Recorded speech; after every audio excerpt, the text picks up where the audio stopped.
दोस्तों नमस्ते, मैं सुशील कुलकर्णी। आप देख रहे हैं एनालाइजर न्यूज हिंदी।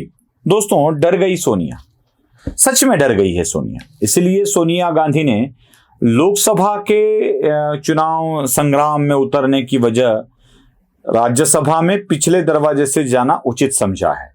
जी हां, मैं सोनिया गांधी डर गई, यह बात बड़े दावे के साथ कह रहा हूं।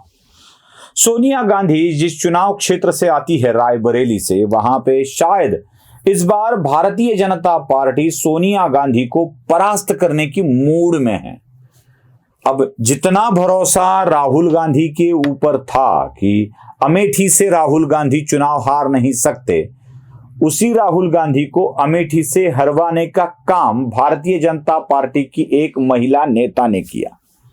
अब जब महिला नेता ही राहुल गांधी को परास्त कर सकती है, एक महिला नेता ही परास्त कर सकती है, तो कांग्रेस की महिला नेता को परास्त करने के लिए भारतीय जनता पार्टी को बड़े पापड़ बेलने की आवश्यकता नहीं है। तो रायबरेली से इस बार मोदी के व्यव में, मोदी की सुनामी में कहीं पराजय का सामना न करना पड़े, इसीलिए शायद सोनिया गांधी ने राजस्थान जैसे राज्य से राज्यसभा पर जाना उचित समझा।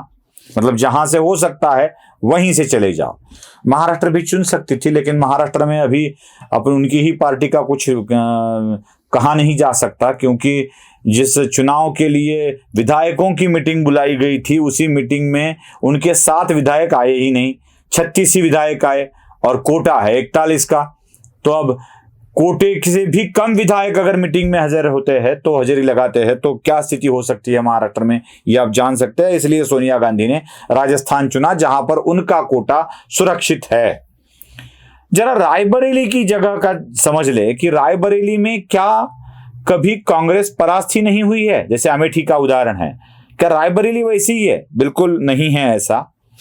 रायबरेली 1952 में जब लोकसभा क्षेत्र बना, तो सबसे पहले वहां पर चुनकर आए फिरोज गांधी, जो ससुर थे सोनिया जी के, इंदिरा गांधी जी के पिता फिरोज गांधी, GHANDI ऐसा भी कहा जाता है। उनका सरनेम कुछ भी हो सकता है, गांधी या गांधी, इसके ऊपर बड़ा विवाद है, लेकिन गांधी इस सरनेम से नजदीकी लाने के लिए शायद फिरोज गांधी को गांधी करार दिया गया हो। जो कुछ भी हो, मैं उस विवाद में पढ़ना नहीं चाहता। लेकिन 1952 और 1972, माफ कीजिएगा 1962, इसके बीच में अगर कोई सांसद रहा तो 2 बार फिरोज गांधी वहां से चुनकर आए। फिरोज गांधी के बाद एक टर्म के लिए दूसरा वहां पे चुनकर आया, और उसके बाद इंदिरा गांधी फिर से 10 साल रायबरेली से चुन के आई। फिरोज गांधी के तुरंत बाद 62 के चुनाव में आ गई थी। 1967 में, और 67 से 77 तक लेकर 10 साल फिर इंदिरा गांधी रायबरेली से सांसद बनी। इंदिरा गांधी के रायबरेली छोड़ने के बाद फिर कभी बहुत साल तक, 77 से लेके 99 तक, कोई गांधी यहां पर चुनकर नहीं आया है। बीच में अलग अलग पार्टी के लोग चुनकर आए हैं, यह वही भी आपको बताता हूं। लेकिन 1999 से लेके 19 तक के चुनाव में वहां पर सिर्फ सोनिया गांधी जीतते आई है। 25 साल सोनिया, 10 साल इंदिरा गांधी और 10 साल फिरोज गांधी, ऐसे 45 साल, 52 से लेके अब तक के 45 साल गांधी परिवार का ही वर्चस्व इस रायबरेली पर रहा है। 1977 में जब चुनाव हुए थे, तो जनता पार्टी के राजनारायण जी रायबरेली से चुनकर आए थे। उन्होंने कांग्रेस को परास्त कर दिया था। 77 से लेके 80 तक ये राज चला था। ये बाद में 80 में चुनाव हुए थे, और फिर से एक बार वहां पर चुनाव में चुनकर आई थी शीला कौल, जो दिल्ली की मुख्यमंत्री भी थी। शीला कौल वही चुनकर आई थी 80 के चुनाव, 80 से लेके 96 तक शीला कौल ही वहां पर सांसद थी। फिर 1996 से लेके 98 तक एक संसद चली, जिसमें अशोक सिंह भारतीय जनता पार्टी के चुनकर आए, और फिर 99 से लेके आखिरी तक 98 से लेके 99 तक एक साल फिर से एक बार अशोक सिंह वहां पर चुनकाए। रायबरेली से 2 बार सोनिया गांधी के पूर्व भारतीय जनता पार्टी ने जीत वहां हासिल की थी और राजनारायण जी जनता पार्टी के, इन्होंने यहां से जीत हासिल की थी।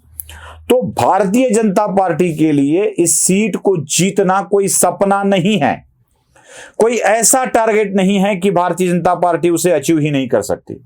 भारतीय जनता पार्टी ने रायबरेली को जीतने का काम 2 बार किया है, एक बार जनता पार्टी ने किया है। तो रायबरेली की सीट सोनिया गांधी के लिए खतरा हो सकती है, इसीलिए सोनिया गांधी ने रायबरेली की सीट को छोड़ दिया। अब देखिए, महाराष्ट्र के एक नेता बाला साहब ठाकरे जब रिटायर्ड हो रहे थे, जब वो थक गए थे, बूढ़े हो गए थे, तो उन्होंने दसरा मेरावा में दादर के मैदान पर शिवतीर्थ कहा जाता है उसे, वहां पर एक आह्वान किया था लोगों से कि अब मैं आपके हवाले उद्धव को कर रहा हूं, आदित्य कर को कर रहा हूं, उन्हें संभालिए, ऐसा उन्होंने आह्वान किया था। लगभग उसी तरह का आह्वान सोनिया गांधी रायबरेली की जनता के लिए एक खत लिखती है और कहती है कि आपने मेरे परिवार के ऊपर प्रेम किया है, मेरे ऊपर भी प्रेम किया है, ससुर को सांसद बनाया है, सास को सांसद बनाया है, मुझे भी सांसद बनाया है, इस तरह का प्यार आप मेरे परिवार पर भी करते रहिए, यानी मेरी बेटी पर भी करते रहिए। शायद प्रियंका गांधी को वहां से खड़ा किया जाएगा। अगर प्रियंका गांधी को वह राजनीति में लाना नहीं चाहती है तो राहुल गांधी को ही वायनाड छोड़कर, अमेठी छोड़कर रायबरेली से खड़ा किया जा सकता है। क्या क्या हो सकता है यह तय करना अभी बाकी है, लेकिन एक बात तो तय है कि मोदी के व्यव में शायद रायबरेली भी हाथ से छूट न जाए, इसलिए सोनिया गांधी ने संसद में जाकर बैठने का अपना तंत्र हासिल कर लिया है और सोनिया गांधी अब राज्यसभा में जाकर बैठेगी।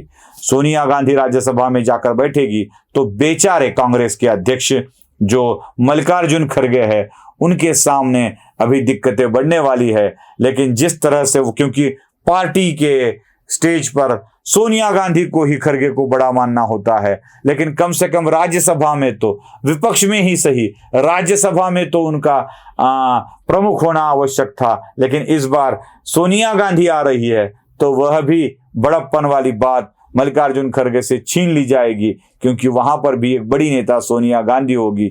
बेचारे खड़गे के प्रति मेरी पूरी संवेदना सहवेदना है। नमस्ते।